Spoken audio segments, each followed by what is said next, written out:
Yo, what's going on, guys? Crispy Flakes here. We have reached the final episode of the Draft Day Comparison Series where we take every single starting player in the NBA and replace them with their Draft Day comparison. So yes, today we are looking at the small forward position, guys. But before we get going on this video, remember, guys, if you're watching this right now, chances are I'm on vacation in Costa Rica, bro. So yeah, it would be greatly appreciated if you guys could drop a like on the video. I know I will enjoy my vacation a lot more knowing that you guys are here supporting the channel, everything like that, guys. So thank you guys all so much for that. And yeah, let's get right into it, man. Let's check out these rosters, these player comparisons. And let me just say straight up, we start with a banger. Tobias Harris, his comparison, the one, the only, Mr. Kardashian himself, guys, Kris Humphries. I just don't see it. I just don't see it whatsoever. Okay. For the Milwaukee Bucks, we got Chris Middleton. His drafted comparison was actually Gordon Hayward. And I think about like their styles. I mean, Middleton, I think obviously is a better like perimeter shooter. You know, both 6'8". I can wrap my head around it to some extent. Okay, that one's not too bad.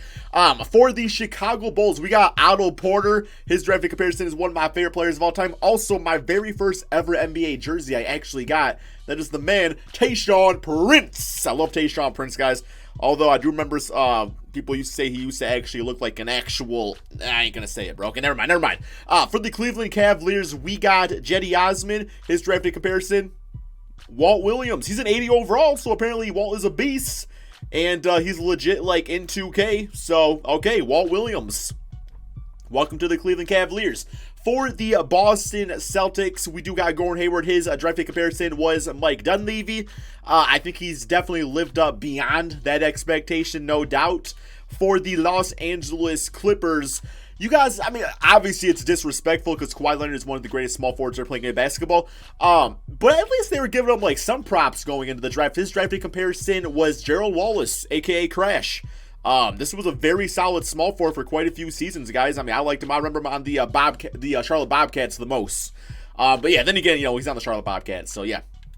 For the Memphis Grizzlies, we got Justice Winslow. This one legit like a bit unbelievable, but at the same time, I like to maybe like compare this more to like point guard Justice Winslow, who at times for the Miami Heat was looking like a damn superstar, guys. If you ask me, his draft day comparison, James Harden. Yes, James Harden. I mean, both lefties, but you know, when Justice got going out there, he was also grabbing rebounds, throwing out assists. So, you know, I mean, obviously James Harden's a damn legend, and Justice Winslow is not, but I do kind of see it to some extent. For the Atlanta Hawks, we got DeAndre Hunter. His was OG. That's about, you know, the extent of that. Hopefully DeAndre can become as good as OG is for the Toronto Raptors. For the Miami Heat, we do got Andre Iguodala. His drafted comparison was Richard Jefferson. Yeah, I mean, Jefferson like was definitely not like a bad defender. Well, he was. I mean, look at that, bro. 0.1 steals, 0.1 blocks per game. He was like 93 at that point. But okay, yeah, he was. I mean, got like a steal for a season or two. Okay, yeah, Andre Iguodala, clearly the better defender out of the two, but I would say Richard Jefferson overall probably had the better offensive game. For the Charlotte Hornets, we got Miles Bridges. Now, keep in mind, guys, Miles Bridges, when he was drafted, was looked upon to be a star. Jerome Kersey. So I don't really know much about Jerome's game. You guys let me know, is it an accurate comparison? For the Utah Jazz, we got Royce O'Neal. His drafted comparison is KJ McDaniels. This name sounds extremely familiar, but being a 72 overall, I'm going to guess his career probably didn't pan out. From North Carolina. Okay. For the Sacramento Kings, we got Harrison Barnes. Drafted comparison was Glenn Rice. Glenn Rice is definitely a better shooter overall. But yeah, I mean, Harrison Barnes has been like fine throughout his career, but definitely not no Glenn Rice. For the New York Knicks, we got Reggie Bullock's drafted comparison is Casey Jacobson. Don't know a damn thing, but this is the first time I ever heard this name. 6'6" guy, probably can shoot the three. That's what Bullocks is, okay? Okay, for the Los Angeles Lakers, we got Danny Green. His is former Detroit Piston, Orlando Magic player, Maurice Evans. Yeah, Mo Evans, guys. He was definitely just kind of a perimeter threat. Defense actually wasn't too bad either. We're to the extent where I kind of understand the comparison. I mean, it's no Danny Green out there, but still. For the Orlando Magic, we got Jonathan Isaac. This one, I don't see it, but hey, Rashard Lewis, former actually power forward for the Orlando Magic. I mean, Isaac is, I think, can get there offensively, but Rashard Lewis, this guy was a damn sharpshooter, man. And of course, like, Rashard's defense was fine. And Jonathan Isaac looks like he's a potential future defensive player of the year. So, yeah. For the Dallas Mavericks, we got Tim Hardaway Jr. His drafted comparison was Aaron Aflalo. Aflalo had like a few decent seasons in the NBA. I think he had like a 20-point per game season with the Orlando Magic. For the Brooklyn Nets, we got Taurean Prince, drafted comparison to Murray Carroll. Accurate, just a defensive guy. And that's, can shoot the three. That's about as far as it goes with that.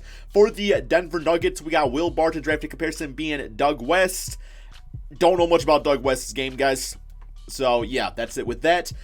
For the Indiana Pacers, we got TJ Warren's drafted comparison was Caron Butler. I can see it a little bit, I suppose. Not bad. For the New Orleans Pelicans, this one we got Brandon Ingram. Just think about Brandon Ingram, just like his length. And, kind of being more of a scrawny guy out there, but using the length to his advantage. Drafted comparison is Kevin Durant. This is actually one of my favorite teams to win the championship in this simulation, guys. You got Kevin Durant, KD with Zion out there. It's going to be nasty. For the Detroit Pistons, we got Tony Snell as our starting small forward. Drafted comparison is Wesley Persons. You're already wearing Chauncey's number 1, so I don't like you for that. But you are at 80 overall, so instantly, top player on our team. For the Toronto Raptors, I did that kind of fast there. We got, it was for OG, Kevon Looney. Yeah, OG's drafted comparison is a center, man. Kevon Looney of the Golden State Warriors. All right. For the Houston Rockets, currently they got Daniel House. His is Chris Johnson, 70 overall. So, yeah, let's just say people weren't too high on Daniel House going into the draft. For the San Antonio Spurs, we got DeMar DeRozan. His, Vince Carter. I mean, athletically, Vince Carter is just like a man of his own, a tier of his own. I mean, DeMar DeRozan clearly extremely athletic, but never became the perimeter shooter that Vince Carter was throughout his NBA career. If he did, then you're talking about, DeMar DeRozan going up a tier or two as a player himself. For the Phoenix Suns, we got Kelly Oubre. His is Kendall Gill. Don't know much about Kendall. 6'5". I think he was a shooting guard. Yeah, so Oubre, much better of a three-point shooter. I think Kendall was kind of more like a defensive-oriented guy. So, yeah. OKC Thunder, we got Terrence Ferguson. It was Terrence Ross. Terrence. 80 overall, great scorer. Can't really say the same about Ferguson. For the Minnesota Timberwolves, we got Jarrett Culver. His drafted comparison is Nick Anderson of the Orlando Magic. And also, apparently, the Sacramento Kings. Just like, never like the top guy on the team, but just good all-around numbers wherever he played at, or whenever he played, I should say. I can see Jarrett Culver being the same thing for the T-Wolves. For the Portland Trailblazers, we got Trevor Ariza. His is Rick Fox, 3-and-D type guy that played for the Lakers. For the Golden State Warriors, this one is absolutely insane, guys, because, of course, Andrew Wiggins is the small forward. I think this team wins the championship in this video. Andrew Wiggins, draft day comparison. It's not LeBron James. Tracy McGrady, guys. People were that high about Andrew Wiggins. Tracy McGrady. So for this video, you get T-Mac with Klay Thompson, Stephen Curry. This is definitely a team I'm going to follow. And then last but not least, we got the Washington Wizards with Troy Brown Jr. Drafting comparison is Caris LeVert. So good for you, man. Caris LeVert's cool. So yeah, guys, we are going to go ahead and simulate the season, see how all these teams do. I will say, like, the small forward position, I usually, like, when I do, like, these type of videos, I always save them for last. I always think it's, like, the deepest position. But then I think about guys like LeBron James, playing the point guard spot now, or Giannis Antetokounmpo. It seems like small forwards is not like the jack of all trades. It's like if you can play small forward, chances are you can play a few other positions out there, so it's kind of like a plug-and-play type of thing. But yes, we are following the Warriors for this.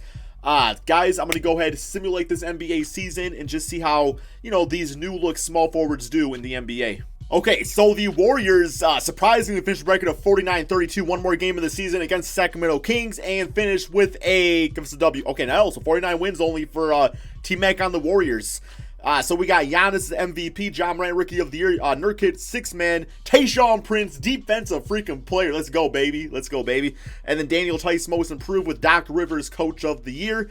All-NBA first, All-NBA second somewhere. All-NBA second. We got T-Mac making that.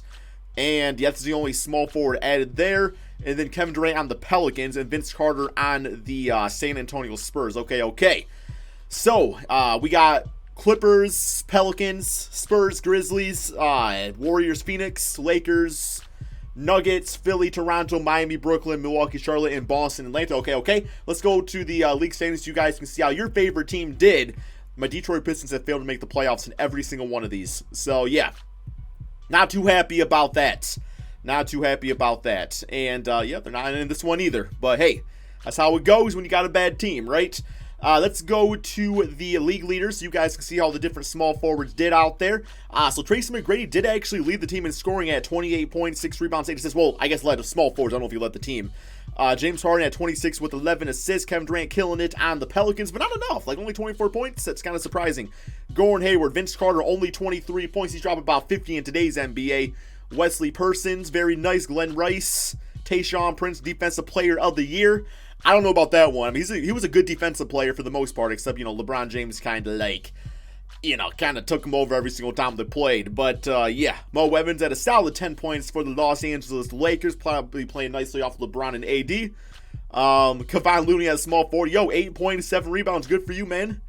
Good for you, good for you. Chris Johnson managed a nice 6 points per game. Then we got Casey Jacobson. Oh, yeah, we all, Cameron Johnson. No, Cam Johnson, okay, he's on the Phoenix Suns. I think we've been through all the small forwards that we actually have seen, unless there's just like a guy that just did that bad.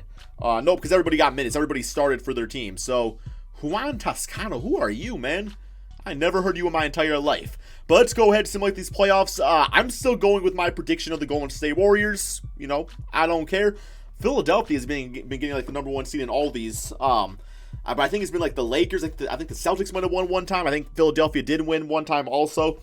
So Charlotte has been eliminated. They are gone. Toronto gone with somebody. Denver Nuggets. Oh, yeah, that was with Kevon Looney as small forward. That's right. That's right. Okay, we got Golden State Lakers. T-Mac against Mo Evans. I'll take T-Mac. Also LeBron James against Curry. But hey, come on, Golden State. Y'all can bring it back, man. Okay, they're not going to. 3-2, 3-3? We lost in Game 7. Man, bro. Come on now. Wanted to see him win it. 20 for T-Mac in that game, though. Here we go. We got Clippers, Lakers, Philly, Milwaukee. I'm going to root for Milwaukee because they have not won anything yet. Gordon Hayward, of course, on the team. Clippers gone. Bucks gone. So we got the Philadelphia 76ers with, who'd they have again? Oh, yeah. Yo, how did Chris Humphries starting at small forward get that team that far? My God, man. All right, against Mo Evans and the Los Angeles Lakers. Simulate round, and the winner is going to be... No surprises there, guys. The Los Angeles Lakers. LeBron James, your finals MVP. Mo Evans dropping 23 points in that closeout game. I hope you guys all enjoyed this series. This was so much fun to make. Shout out to Lil Saint BB21 for making all these drops for me. Dude is the real MVP, guys. Go follow him on Twitter. But yeah, thank you all so much for watching. Be sure to drop that like. Subscribe if you're new to the channel. I'll be back soon from vacation, guys. And we're going to go on like rebuilds and all that good stuff again. So yeah, until then, peace out.